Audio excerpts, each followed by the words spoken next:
اما بعد فاعوذ باللہ من الشیطان الرجیم بسم اللہ الرحمن الرحیم حامیم والکتاب المبین انا جعلناہ قرآنا عربیا لعلکم تعقلون وقال تبارک وتعالی کما ورد فی سورۃ یوسف علیہ الصلاۃ والسلام الف لام را تلک آیات الکتاب المبین انا انزلناہ قرآنا عربیا لعلکم تعقلون وقال عز وجل كما ورد في سورة الزمر قرآنا عربيا غير ذي عوج وقال جل وعلا كما ورد في أول سورة الكهف الحمد لله الذي أنزل على عبده الكتاب ولم يجعل له عوجا صدق الله العظيم رب اشرح لي صدري ويسر لي أمري واحلل عقدة من لساني يفقهوا قولي۔ تعارف قرآن کے ضمن میں جو مباحث پہلی نشست میں مکمل ہو چکے ہیں اس میں ایک کمی رہ گئی تھی، اس کو پورا کر لیجئے۔ قرآن مجید کی 2 آیات کے بارے میں یہ روایت موجود ہے صحیح مسلم میں حضرت عبداللہ ابن مسعود رضی اللہ تعالی عنہ سے کہ سورہ بقرہ کی آخری 2 آیات حضور کو شب معراج میں عطا ہوئی ہیں، وہ زمین پر نازل نہیں ہوئیں بلکہ حضور نے آسمان پر پہنچ کر ان کو حاصل کیا ہے۔ یہ امت کے لیے شب معراج کے تحفے کے طور پر یہ 2 آیتیں آمن الرسول بما انزل الیہ من ربہ والمؤمنون کل آمن باللہ وملائکتہ وکتبہ ورسلہ لا نفرق بین احد من رسلہ وقالوا سمعنا واطعنا غفرانک ربنا والیک المصیر۔ پھر آخری آیت جس میں طویل ترین دعا ہے۔ یہ 2 آیات جو ہیں مستثنیٰ کر لیجئے تو باقی جو ہے قرآن مجید وہ پھر پورا حجاز میں زمین پر نازل ہوا ہے محمد رسول اللہ صلی اللہ علیہ وسلم کے قلب مبارک پر۔ اب جو اگلی بحث ہے اس تعارف قرآن کے ضمن میں، قرآن کی زبان کون سی ہے؟ یہ سب جانتے ہیں عربی زبان ہے، لیکن کون سی عربی؟ عربی کوئی ایک نہیں ہے۔ جیسا کہ آپ کو معلوم ہے کہ ایک زبان ہوتی ہے پھر اس کے ڈائلیکٹس ہوتے ہیں۔ پنجابی زبان کے نہ معلوم کتنے ڈائلیکٹس ہیں، بنگلہ زبان کے نہ معلوم کتنے ڈائلیکٹس ہیں، پشتو کے کتنے ڈائلیکٹس ہیں۔ عربی زبان کے اس وقت پورے عالم عرب کے اعتبار سے تو دیکھیے تو ہر ملک کا جو ہے اپنا لہجہ ہے اور ان کے اپنے انداز ہے۔ تو خود نزول قرآن کے وقت بھی پورے جزیرہ نمائے عرب میں کوئی ایک زبان نہیں تھی، زبان ایک تھی لیکن اس کے لہجے مختلف تھے، الفاظ مختلف تھے۔ تو یہ جان لیجئے کہ قرآن نازل ہوا ہے حجاز کے بادیہ نشینوں کی زبان میں۔ وہ اصل عربی زبان حجازی قوم سمجھتی تھی، شہری زبان نہیں، دیہاتی زبان، یعنی کہ شہروں میں دوسرے ملکوں کے لوگ آتے جاتے رہتے تھے۔ خاص طور پر مکہ مکرمہ جو ہے وہ تو چونکہ ایک بہت بڑا تجارتی مرکز تھا۔ لإلاف قریش ایلافہم رحلۃ الشتاء والصیف فلیعبدوا رب ھذا البیت۔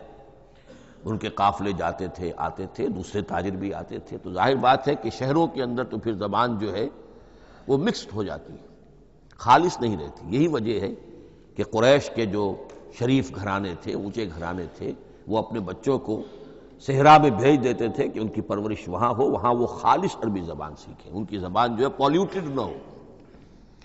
تو بادیہ نشین حجاز کے، نجد کے نہیں، حجاز کے بادیہ نشین، ان کی زبان میں قرآن نازل ہوا ہے۔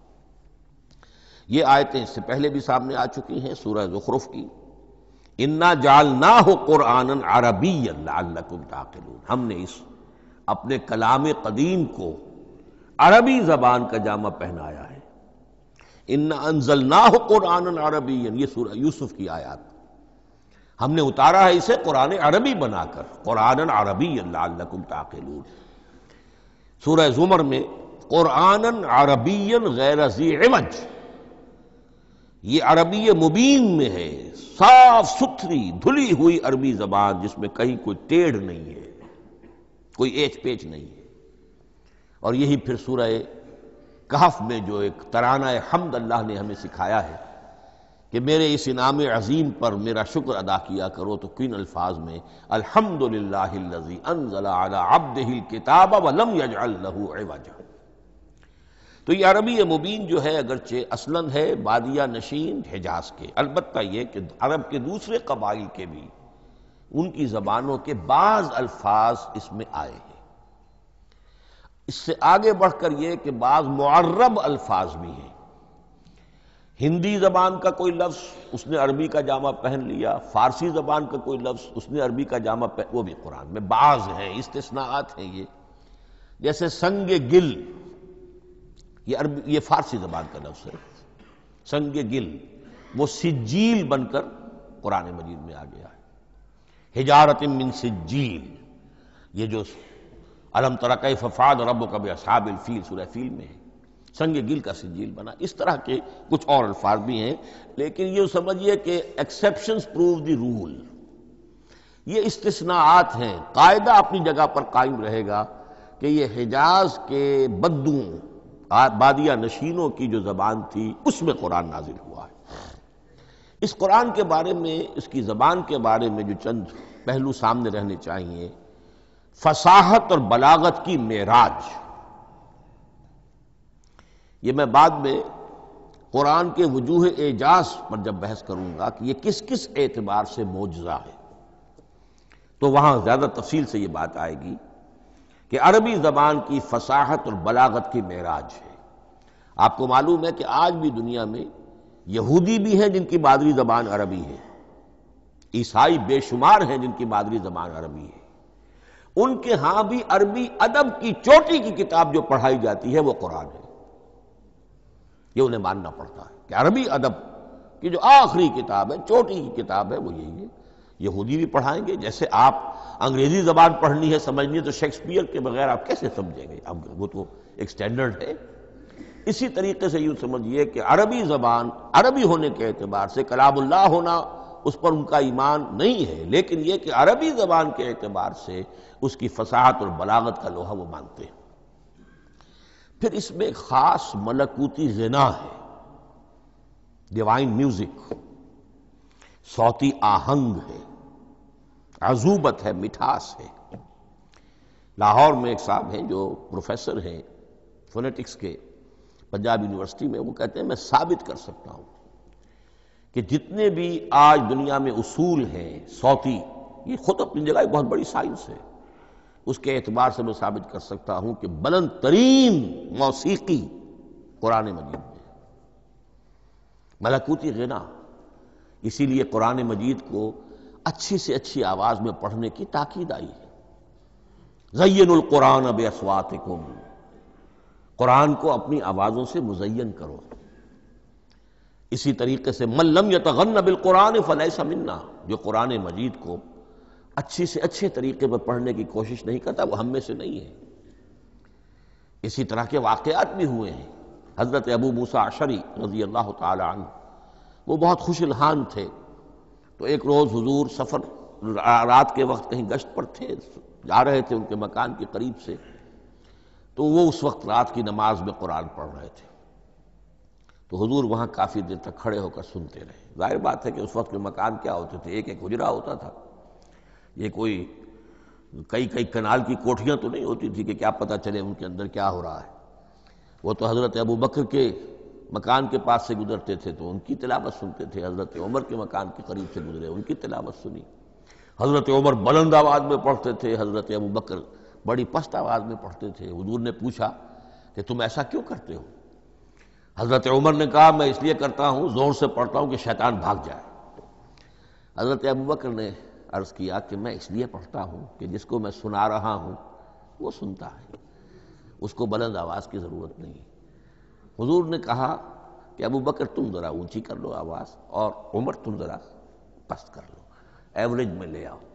تو بہرحال یہ معاملہ حضور کا صحابہ کے ساتھ ہوتا تھا۔ تو ابو موسیٰ اشعری رضی اللہ تعالی عنہ کی جب قرأت آپ نے سنی، تو اگلے روز جب ملاقات ہوئی فجر میں، تو آپ نے تحسین فرمائی ان الفاظ میں، یا ابا موسیٰ انک قد اوتیت مزمارا من مزامیر آل داود، اے ابو موسیٰ تمہیں تو اللہ نے آل داؤد کے سازوں میں سے ایک ساز عطا کیا ہے، یعنی حضرت داؤد کے گلے میں جو ساز تھا، خوش الحانی تھی، ان کی آواز نہایت خوبصورت تھی۔ تو اسی طریقے سے اب وہاں کوئی مزمار سے مراد وہ نہیں ہے، آلات موسیقی نہیں، گلے میں جو اللہ تعالیٰ نے رکھا ہے۔ تو انک قد اوتیت مزمارا من مزامیر آل داؤد۔ ایک آخری بات یہ نوٹ کیجئے کہ قرآن مجید کا عظیم ترین احسان ہے عربی زبان پر۔ یہ یوں سمجھیے کہ ایک ستون کی طرح اس زبان کو ٹھہرا دیا ہے، اس کو سٹیبل کیا ہے قرآن مجید۔ آج بھی پوری دنیا میں جسے عرب کہتے ہیں فصیح زبان، لغہ فصحی، وہ ایک ہے، وہ قرآن ہی کی ہے۔ زبانیں بدلتی رہتی ہیں۔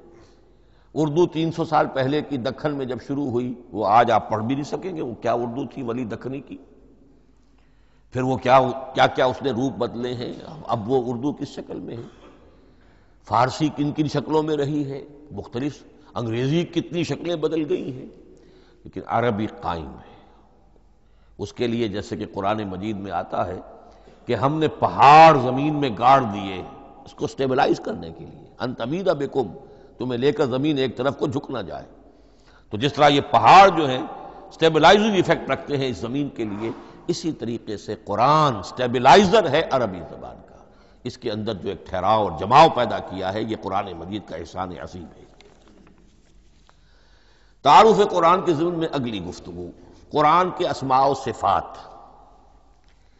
عربوں کا ایک خاص ذوق تھا، اور ظاہر بات ہے کہ اللہ تعالیٰ نے جب قرآن نازل کیا ہے تو عربوں کے ذوق کو بھی مد نظر رکھا ہے۔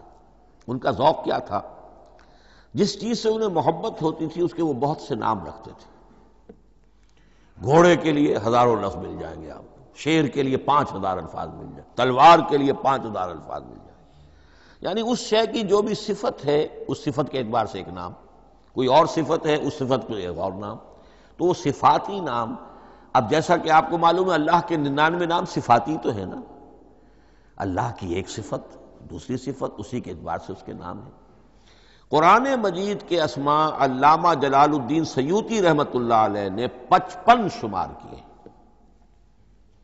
لیکن وہ بھی مکمل نہیں ہے لسٹ، اس لیے کہ اس میں ایک اہم نام برہان یہ شامل نہیں ہے۔ ان میں سے جو اہم اسماء ہے میں آپ کو سنا دیتا۔ القرآن، جس پر گفتگو بعد میں ہوگی، اس لیے کہ سب سے زیادہ ایک رائے یہ ہے کہ یہ تو اس میں جامد ہے، اس میں علم ہے قرآن کے لیے، پراپر ناؤن ہے۔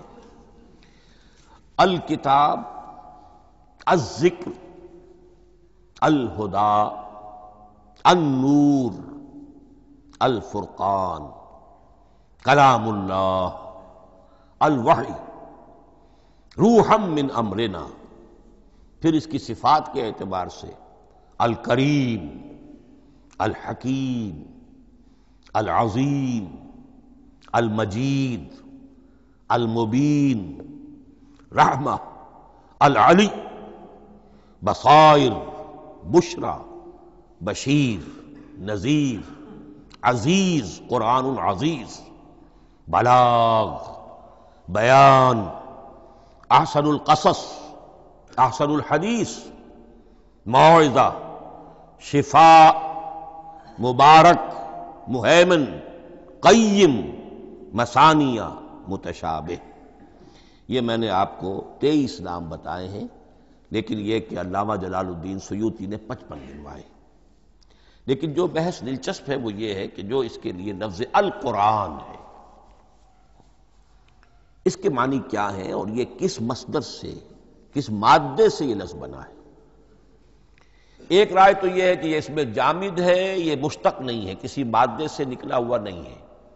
اور یہ بھی آپ نوٹ کر لیجئے، اللہ کے اسماء میں سے بھی ایک نام کو سمجھا جاتا ہے وہ مشتق نہیں ہے، اس میں جامد ہے، اس میں علم ہے، اور وہ ہے اللہ۔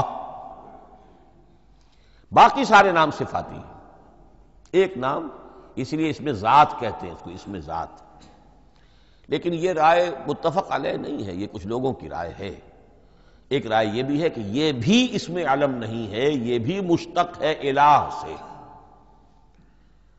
جیسے حکیم یہ صفت ہے۔ الحکیم یہ اللہ کا نام ہو گیا۔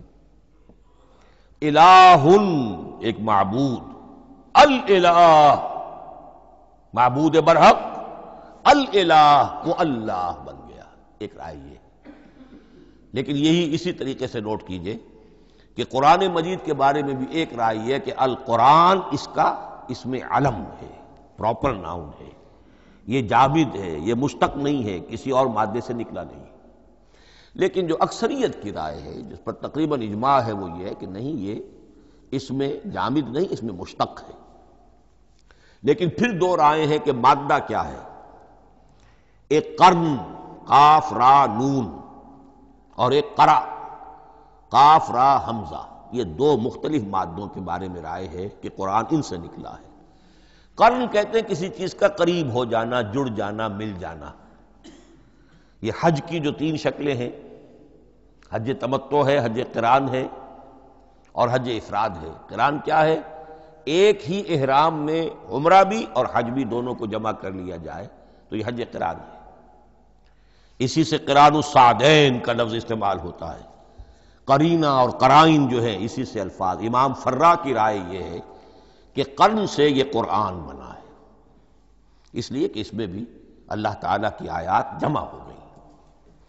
اسی طرح قرأ قاف را اور حمزہ، اس قرات کا مصدر بھی بن جاتا ہے، جیسے رجحان، را جیم ہے، رجح سے رجحان، غفران، غفرانک ربنا، پروردگار ہم تیری مغفرت کے خواستگار ہیں۔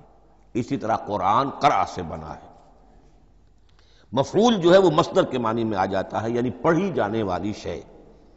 اور ایک قرأ آتا ہے عربی زبان میں، قرأت الماء فی الحوض، میں نے پانی جمع کر لیا حوض کے اندر، بارش ہوئی میں نے کچھ پانی حوض میں جمع کر لیا، قرأت الماء فی الحوض۔ اسی سے قریہ کا لفظ بنا، قریہ بستی کو کہتے ہیں جہاں لوگ جمع ہو کر رہتے ہیں، قریہ۔ تو اس معنی میں یہ قرآن جو ہے یہ جمع ہے اللہ تعالیٰ کی اسماء صفات اور اللہ کی ذات جو ہے اور اس کی آیات کا جامع ہے۔ یہ ہے لفظ قرآن کی بحث۔ اگلی بحث اور بڑی اہم ہے اور دلچسپ ہے، قرآن کا اسلوب کلام کس کیٹیگری میں فال کرتا ہے؟ قرآن کیا ہے؟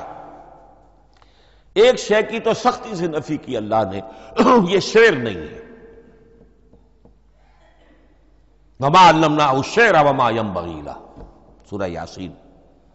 ہم نے شعر تو انہیں سکھایا ہی نہیں، محمد الرسول اللہ کو صلی اللہ علیہ وسلم، اور وہ شعر ان کے شایان شان بھی نہیں۔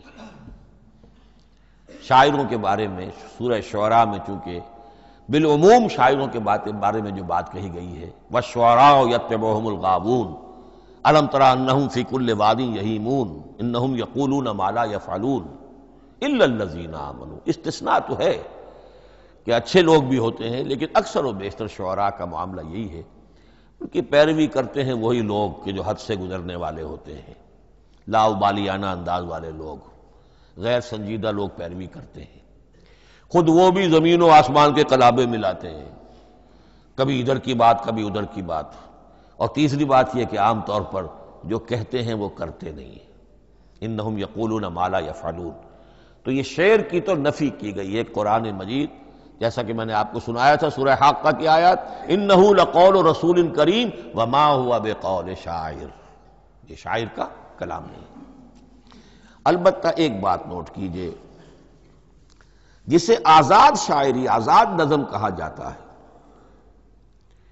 وہ میرا گمان یہ ہے، میں نے چونکہ ان چیزوں کا کوئی تحقیقی مطالعہ نہیں کیا ہے، کہ شاید وہ ہے ہی قرآن سے ماخوذ آزاد شاعری۔ اس میں وزن نہیں ہوتا، ردم ہوتا ہے۔ آزاد شاعری کے اندر ایک ردم ہوتا ہے، وزن نہیں ہے، ایک مصرع اتنا سا، ایک بڑا لمبا چوڑا، لیکن ردم رہے گا۔ یہ جو آزاد شاعری، بلینک ورس جس کو آپ کہتے ہیں، میرا گمان یہ ہے کہ شاید دنیا میں اس کا رواج قرآن کے بعد ہی ہوا ہو، اور قرآن مجید ہی کی نقالی میں یہ صنف جو ہے ادب کی وہ ایجاد کی گئی ہو۔ واللہ عالم، میں یہ بات دعوے سے نہیں کہہ سکتا، گمان ہے میرا۔ البتہ یہ کہ اب اس سے آگے چلیے، شعر نہیں ہے، نثر ہے، لیکن نثر کے اعتبار سے بھی کون سی کیٹیگری میں آئے گی؟ کیا یہ کتاب عام معنی میں جسے ہم کتاب کہتے ہیں وہ کتاب ہے؟ ایک تو وہ بات تھی نا جو اقبال کے حوالے سے میں نے آپ سے کہی، کتابیں نیست چیزیں دیگر است، اس وقت وہ بات نہیں میں کہہ رہا۔ عام کتابوں سے اس کا فرق کیا ہے؟ ایک کتاب ہوتی ہے، اس میں ہر چیپٹر میں ایک بحث مکمل ہو جاتی ہے، اگلے چیپٹر میں پھر لوٹا کر آپ پہلے چیپٹر کی کوئی بات نہیں کریں گے، پھر وہ بات آگے چلے گی، ابواب ہوں گے، ابواب میں مضمون کے مطابق مضمون آگے بڑھتا چلا جائے گا۔ کتاب کا یہ لازمی وصف ہے۔ قرآن مجید اس معنی میں کتاب نہیں ہے۔ اس میں قصہ آدم و ابلیس 7 جگہ آ رہا ہے، بار بار آ رہا ہے، سورہ بقرہ میں، سورہ اعراف میں، سورہ ہجر میں، سورہ بنی اسرائیل میں، سورہ کہف میں، پھر سورہ طٰہٰ میں، چلتے جائیے، سورہ صاد میں حضرت موسیٰ علیہ السلام کا قصہ کتنی مرتبہ آ رہا ہے۔ تو قرآن مجید اس کتاب کی کیٹیگری، اس کی ڈیفینیشن پر پورا نہیں اترتا۔ دنیا میں جو کتاب کا معیار ہے، عام اس کا جو اسلوب ہے، اس کی جو ڈیفینیشن ہے، ایک شکل ہوتی ہے مجموعہ مقالات، وہ بھی نہیں ہے۔ اس میں ہر مقالہ اپنی جگہ پر ایک مکمل شے ہوتی ہے، لیکن یہ کہ وہ دوسرے مقالات سے تو مختلف ہوگی، یہ مجموعہ مقالات بھی نہیں۔ اس کا اسلوب جو ہے وہ خطبے کا ہے، اوریشن، اور یہ کہا جا سکتا ہے it's a collection of divine orations. یہ اللہ تعالی کے خطبات کا مجموعہ ہے۔ مختلف اوقات میں خطبے نازل ہوتے تھے حضور پر صلی اللہ علیہ وسلم۔ اور یہ بھی جان لیجئے کہ عرب میں ادب کی 2 ہی صنفیں تھیں جو معروف تھیں، یا شعر یا خطبہ، یا خطیب ہوتے تھے بڑے شعرا بیان خطیب، اور یا شاعر ہوتے تھے۔ تو یہ جب شعر کے اسلوب پر نہیں تھا تو خطابت کا اسلوب ہے جو اللہ نے اختیار فرمایا، اور ہر موقع پر، ہر مرحلے پر جو خطبہ اس وقت کے حالات کی مناسبت سے نازل ہوا وہ ایک صورت ہے۔ تو یہ ہے کلیکشن آف ڈیوائن اوریشنز، یہ اللہ تعالی کے مجموعہ خطبات الہیہ اسے کہا جا سکتا ہے۔ لیکن اس سے جو چند نتیجے نکلتے ہیں وہ نوٹ کرنے ضروری ہیں۔ خطبے میں مخاطب اور مخاطب کے مابین ایک ریپور ضروری ہے۔ اگر کوئی مصنف بیٹا کتاب لکھ رہا ہے، اس کے سامنے کوئی سامع نہیں ہوتے، وہ تو اپنی مگن میں جو بھی خیال ہے اپنے دل میں وہ لکھ رہا ہے۔ خطبے میں سامع سامنے ہوتے، اگر ان کے درمیان رپورٹ نہ رہے، ہم آہنگی نہ رہے، تو پھر وہ خطبہ غیر مؤثر ہو جائے گا، لوگ جو ہیں ان کو اونگ آنے لگے گی، وہ متوجہ ہی نہیں رہیں گے۔ تو ایک رپورٹ مخاطب اور مخاطب ان کے درمیان۔ دوسرے یہ کہ خطبہ کا ایک وصف لازمی یہ ہوتا ہے کہ ایک واقعاتی پس منظر ہوتا ہے پیچھے موجود۔ اب کوئی شخص ہے سیاسی تقریر کر رہا ہے، ایک خاص پس منظر موجود ہے، اس میں وہ ان چیزوں کی طرف حوالے دیتا چلا جائے گا، صرف وہ تفصیلات بیان نہیں کرے گا، اس لیے کہ وہ لوگوں کو معلوم ہے آج کے دور کا ایک واقعہ ہے، لوگوں کے علم میں ہے۔ لیکن کتاب میں آپ لکھیں گے تو پھر وہ پورا واقعہ بھی بیان کرنا پڑے گا آپ کو کہ یہ کب ہوا، کیسے ہوا، جس کا میں حوالہ دے رہا ہوں۔ لیکن خطبے کے اندر پس منظر جو ہے وہ موجود ہے، اور اس کے حوالے سے صرف جو اشارات اس کی طرف ہو جائیں گے۔ نمبر 3 یہ ہے کہ خطبے میں تحویل خطاب بہت ہوتا ہے۔ تحویل خطاب سے کیا مراد ہے؟ ابھی خطیب آپ سے بات کر رہا ہے، آپ سے مخاطب ہے، اور کسی وقت وہ فلاں کو جو یہاں موجود بھی نہیں ہے، وہ نواز شریف صاحب کو خطاب کرنا شروع کر دے گا۔ بھائی نواز شریف تو یہاں نہیں ہے، لیکن خطاب انداز وہ تو تقریر مقرر ہے، سیاسی تقریر کر رہا ہے، نواز شریف کو چیلنج کر رہا ہے، نواز شریف یہ کر دو گے تو ہم یہ کر دیں گے، اور نواز شریف یہ تم غلط کر رہے ہو، یا بے نظیر تمہارا یہ معاملہ۔ ہاں بے نظیر تو وہاں موجود نہیں، صدر ایوب صاحب کو جو بھی گالیاں دی جاتی تھی تقریروں کے اندر، وہ خود تو وہاں موجود نہیں ہوتے تھے۔ تو اس میں تحویل خطاب نوٹ کرنا پڑتا، ابھی کس سے بات ہو رہی تھی، ابھی کس سے بات ہو رہی تھی۔ قرآن مجید میں آپ دیکھیں گے ایک آیت میں حضور سے خطاب ہے، اگلی آیت میں کفار سے خطاب ہے، اس سے اگلی آیت میں اہل ایمان سے خطاب ہے۔ تو تحویل خطاب جو ہوتا ہے اس کے حوالے سے نوٹ کرنا پڑتا ہے کہ اس وقت اس آیت کا جو رخ ہے کدھر ہے، اس میں کس کو خطاب کیا جا رہا ہے۔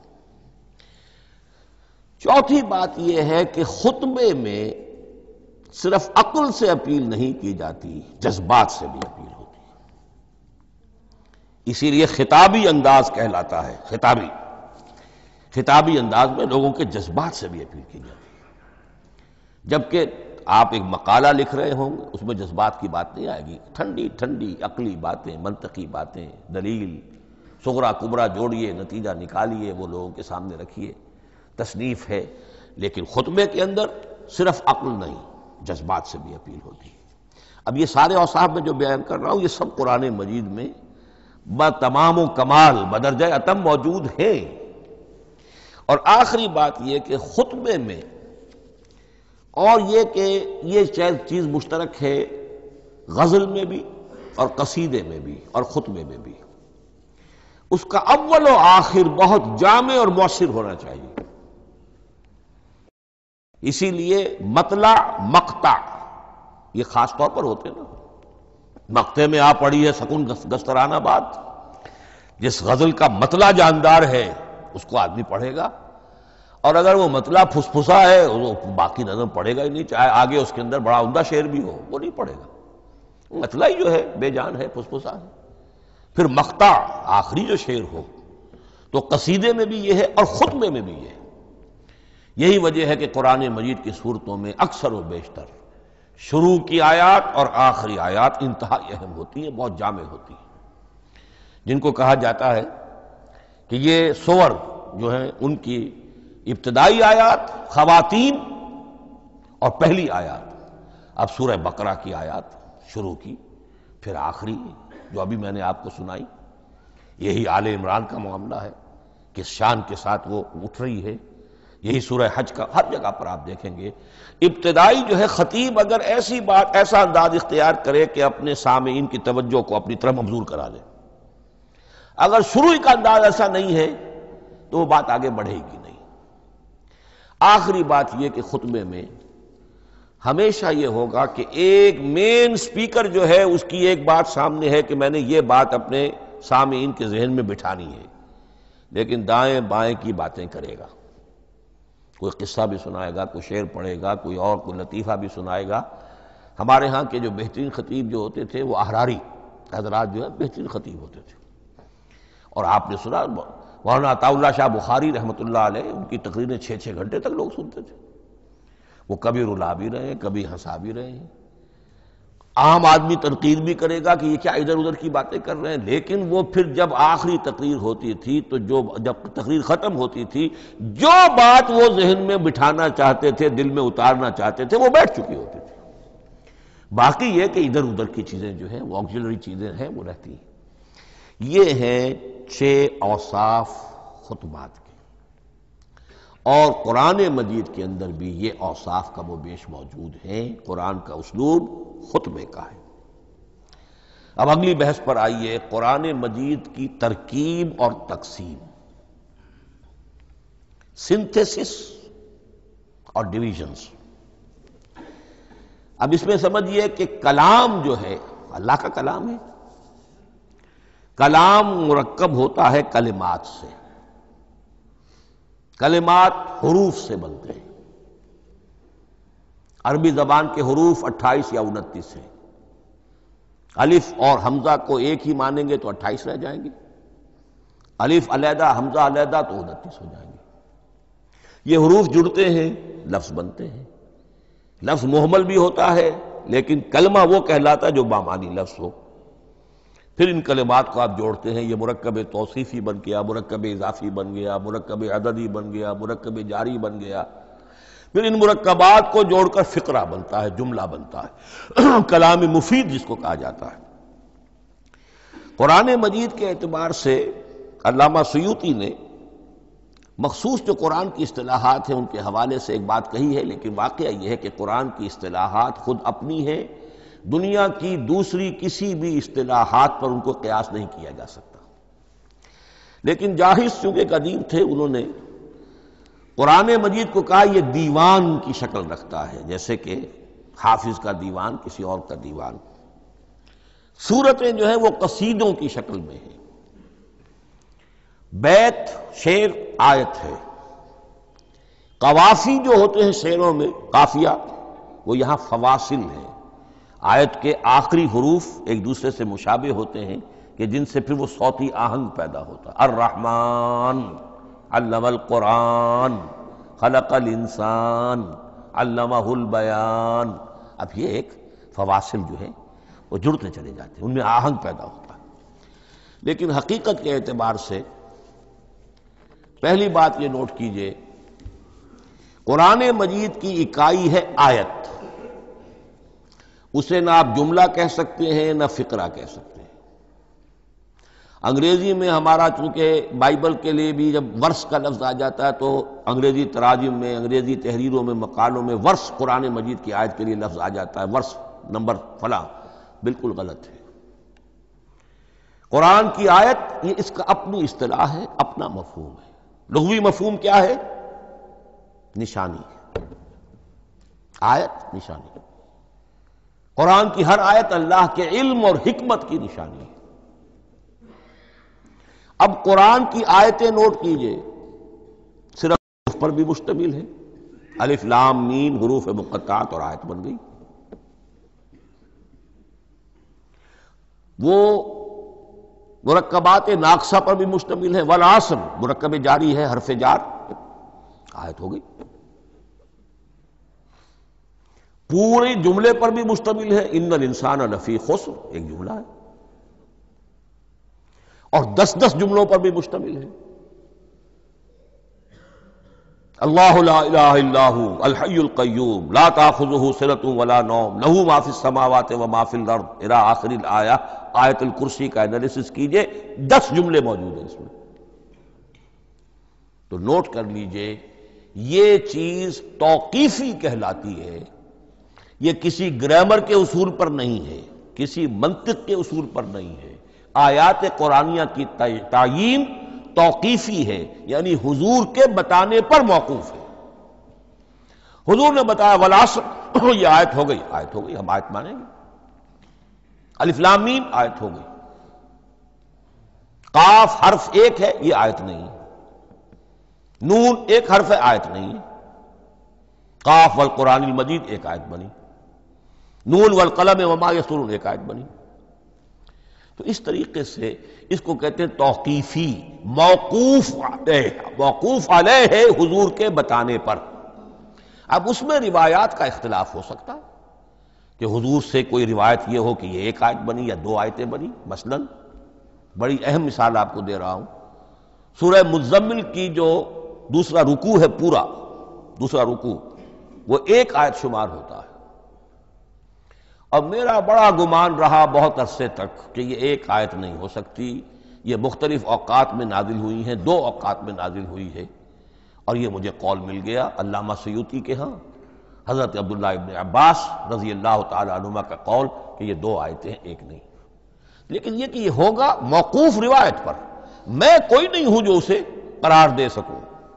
ہاں مجھے اگر کوئی روایت مل جاتی ہے، کوئی خبر یا اثر، خبر محمد الرسول اللہ کی یا اثر آپ کے کسی صحابی کا صلی اللہ علیہ وسلم رضی اللہ تعالی عنہ، تو پھر یہ ہے کہ ہم مانیں گے۔ تو اس کو کہتے ہیں توقیفی۔ آیات اور سور کا معاملہ توقیفی ہے بالکلیہ، کسی منطق، کسی گرامر، کسی اصول بیان، کسی پر مبنی نہیں ہے، یہ مبنی ہے حضور کے بتانے پر۔ اس طرح سورت کسے کہتے ہیں؟ عربی زبان میں سور کے معنی ہے فصیل۔ فَضُرِبَ بَيْنَهُمْ بِسُورٍ لَهُ بَابٌ، سورہ حدید کے اندر الفاظ آئے۔ اب اس کا کیا تصور دیا گیا کہ ہر آیت جو ہے وہ اللہ کے علم اور حکمت کی نشانی ہے۔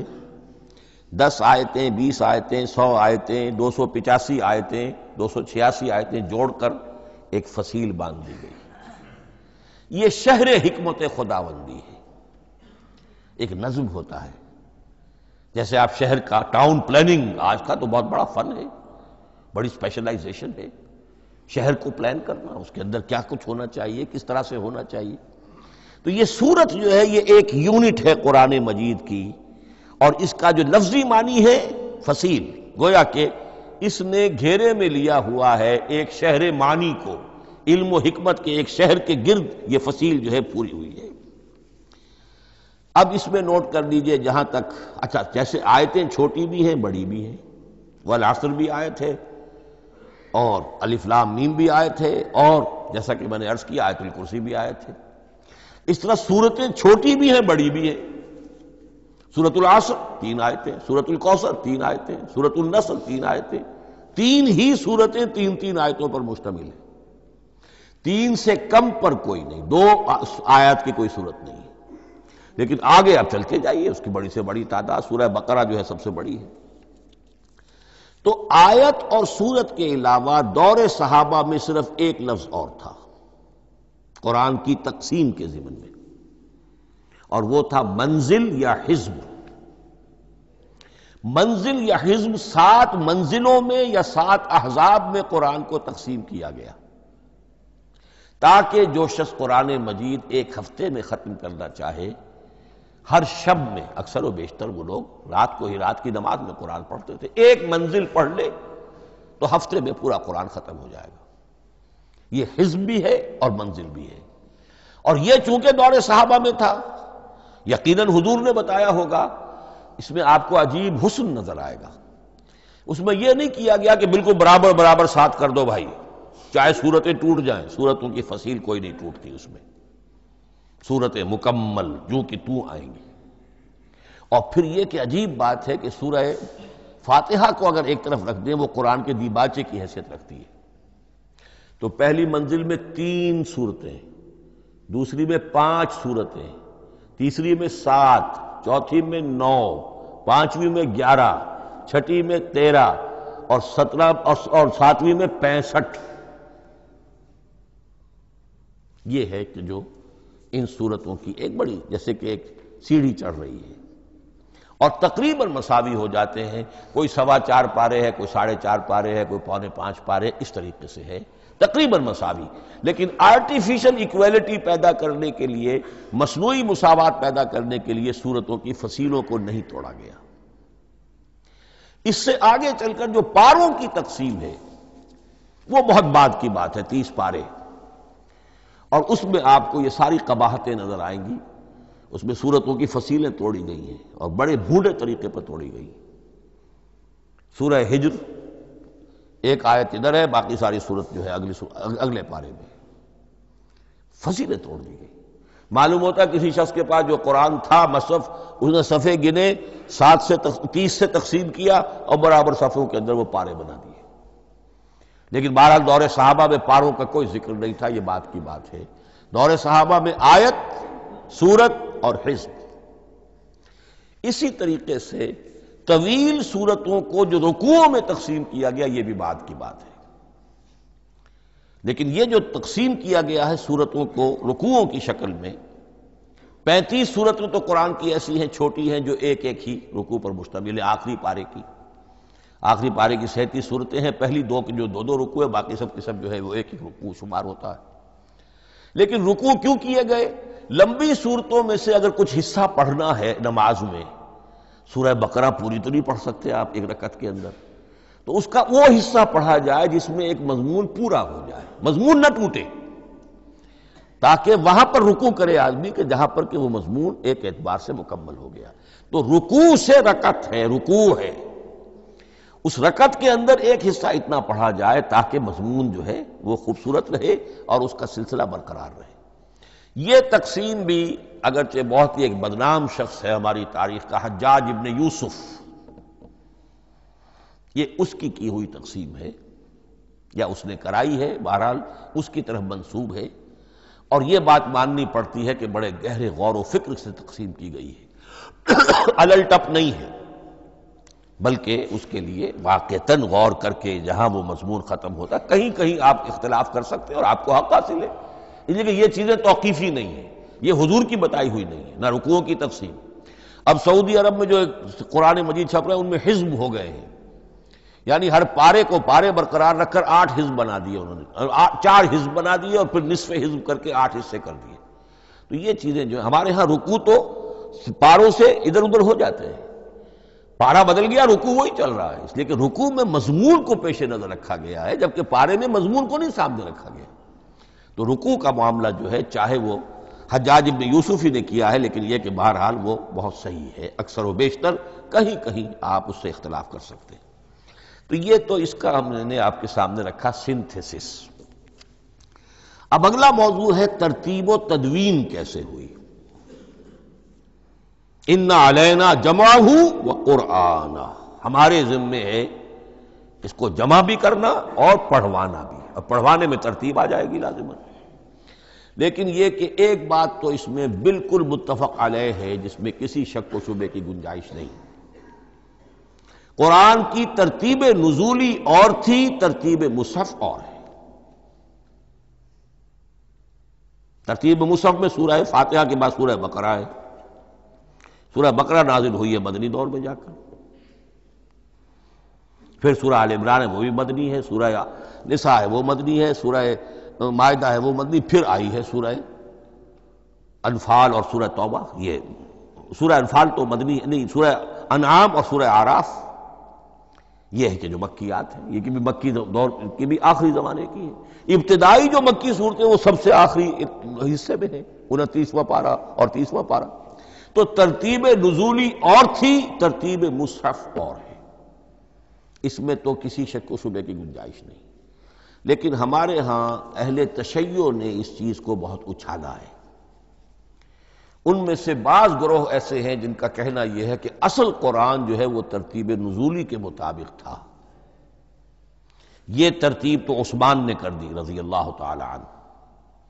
حضرت علی کے پاس اصل قرآن جو ترتیب نزولی کے مطابق تھا موجود تھا، اور اب بھی ان کے خیال میں جو ان کے امام غائب جو ہیں چھپے ہوئے ہیں غار میں، تو ان کے پاس وہ نسخہ اصل حضرت علی والا موجود ہے، اور جب وہ ظاہر ہوں گے تو اصل قرآن لے کر آئیں گے۔ یہ سارے شیعوں کا قول نہیں ہے، لیکن یہ کہ ان میں بہت سے لوگ ہیں کہ جو ان باتوں کو مانتے ہیں۔ جہاں تک اس بات کا تعلق ہے کہ حضرت علی نے ترتیب نزولی پر کوئی مصحف جمع کیا ہو، اس میں کوئی اشکال نہیں ہے، اس لیے کہ علمی طور پر یہ ایک بڑی عمدہ ایکسرسائز بنتی ہے۔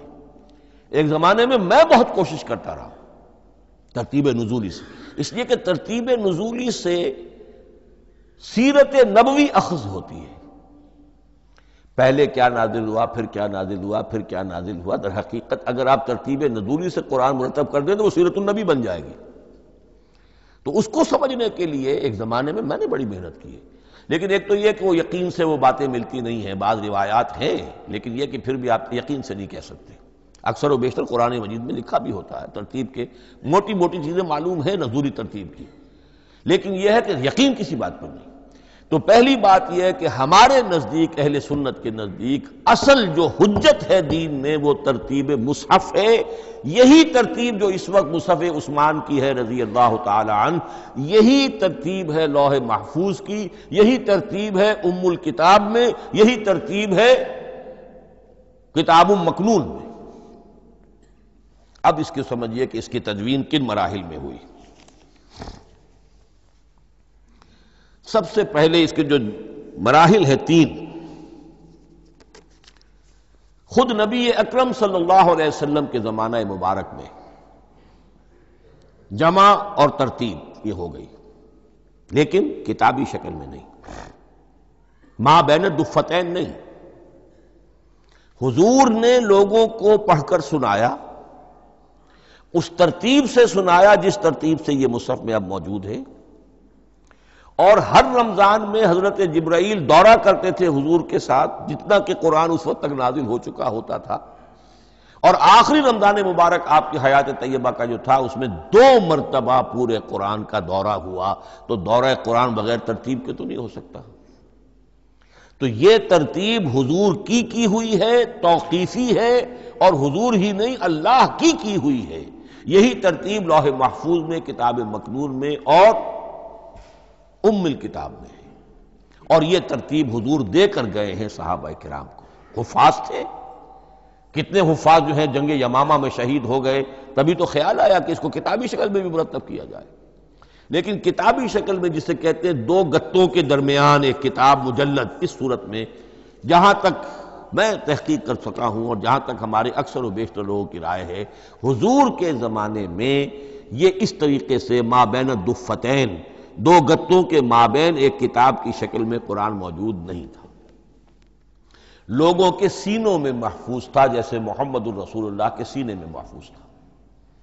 ان علینا جمعہ، وہ جمع حضور کے سینے میں کیا اللہ نے۔ اسی طرح پھر صحابہ کرام بے شمار جو حفاظ تھے ان کے سینوں میں محفوظ تھا۔ دوسرا مرحلہ کب آیا؟ جب حضرت ابوبکر صدیق کے عہد خلافت میں جنگ یمامہ میں بہت سے حفاظ شہید ہو گئے۔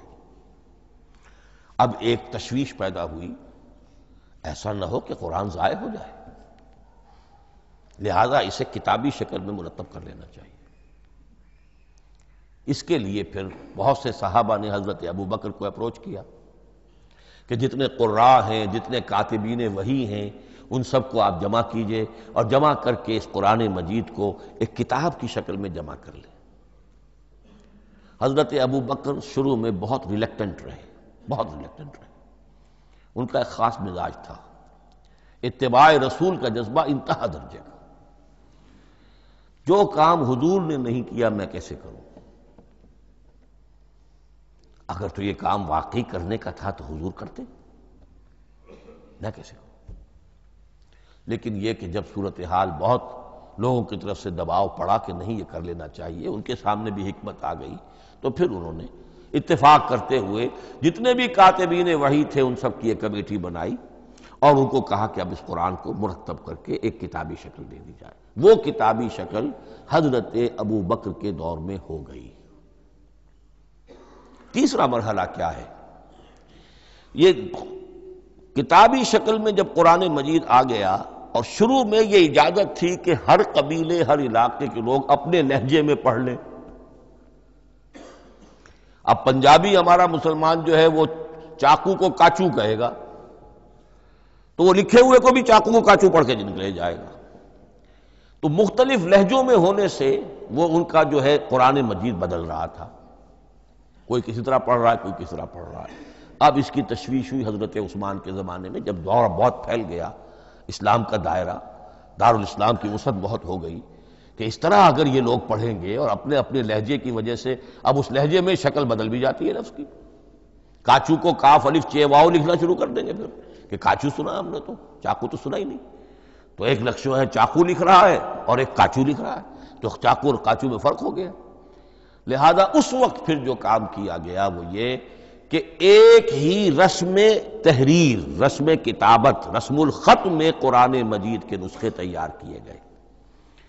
اصل میں ایک بہت بڑا مغالطہ ہو جاتا ہے ہمارے جمعوں کے خطبوں میں، حضرت عثمان رضی اللہ تعالی عنہ کے نام نامی کے ساتھ وہ قوافی جو ہیں ان کی مناسبت سے جامع آیات القرآن عثمان ابن عفان رضی اللہ تعالی عنہ، غالب علی کل غالب علی ابن ابی طالب رضی اللہ تعالی۔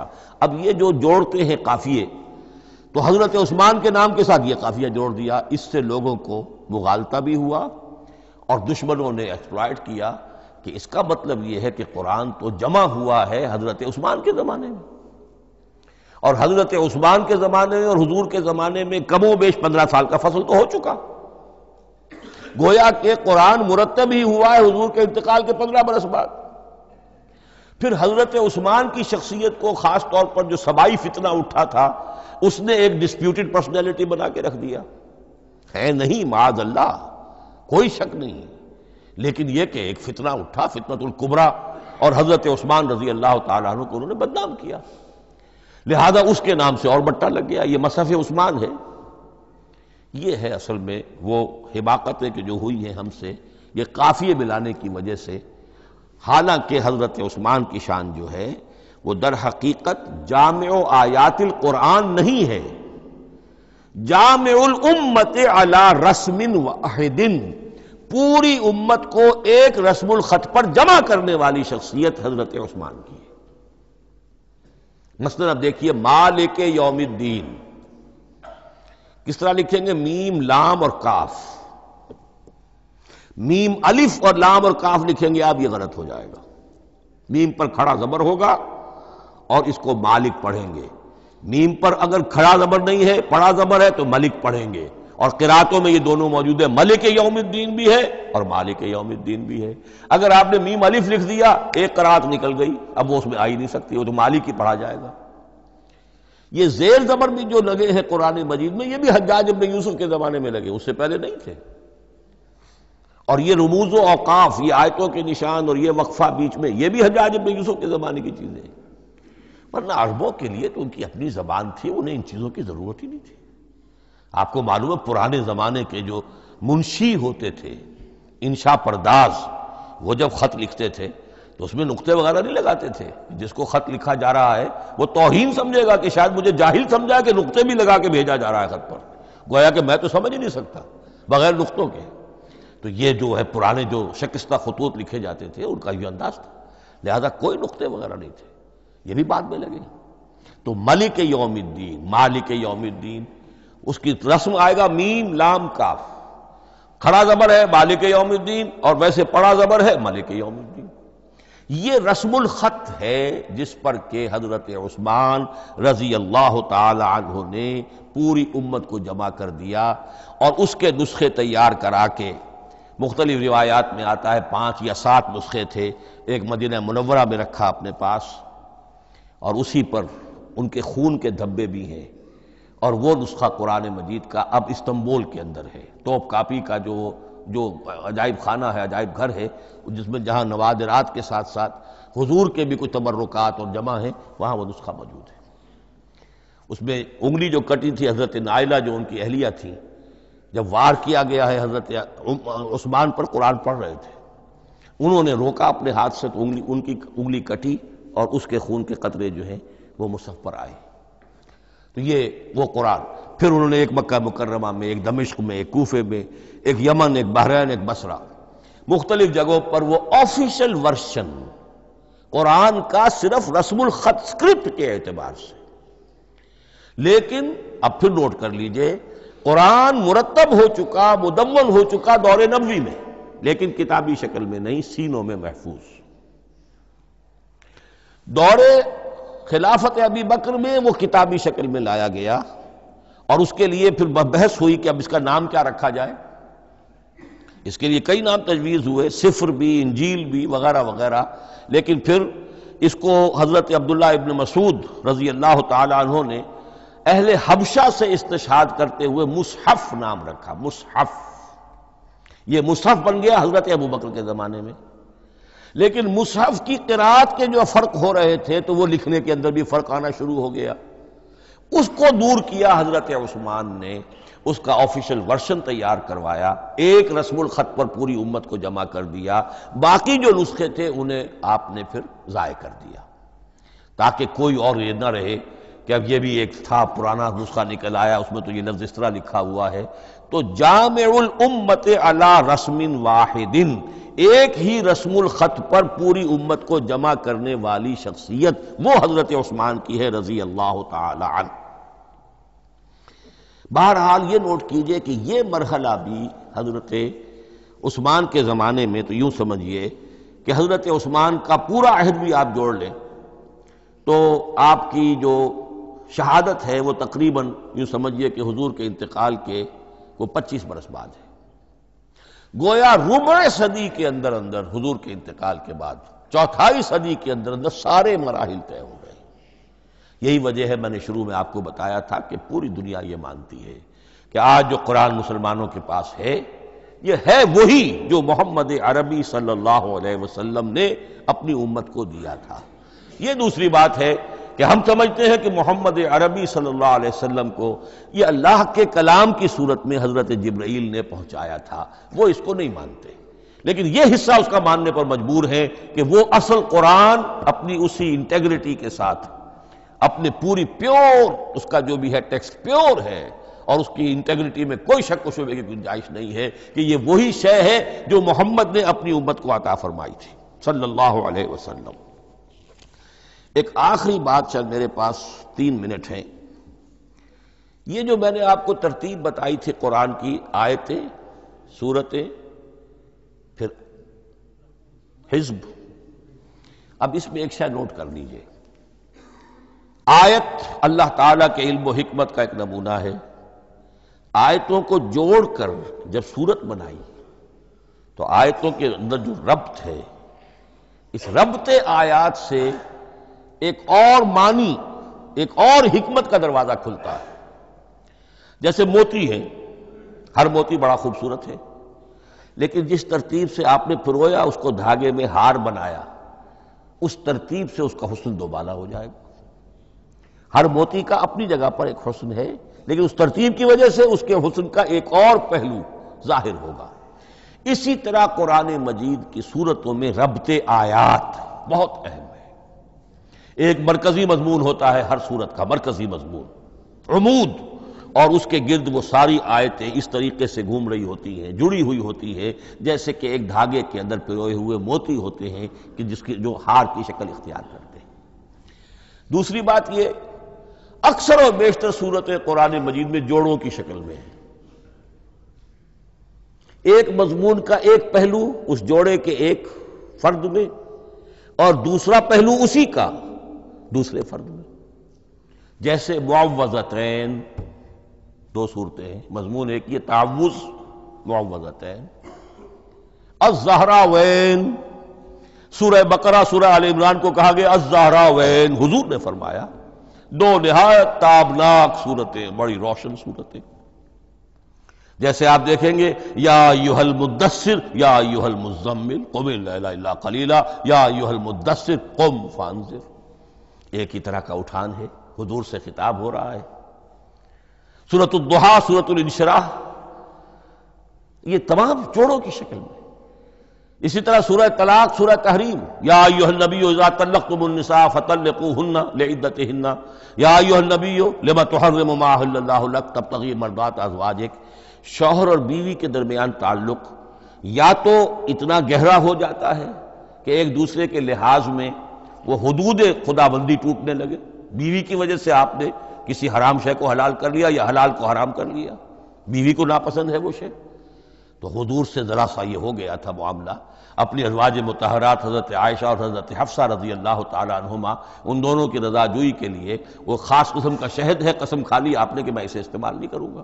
لما تحرم ما احل اللہ لک، اے نبی آپ کیوں حرام کرتے ہیں اپنے اوپر وہ شے جو اللہ نے آپ کے لیے حلال کی ہے؟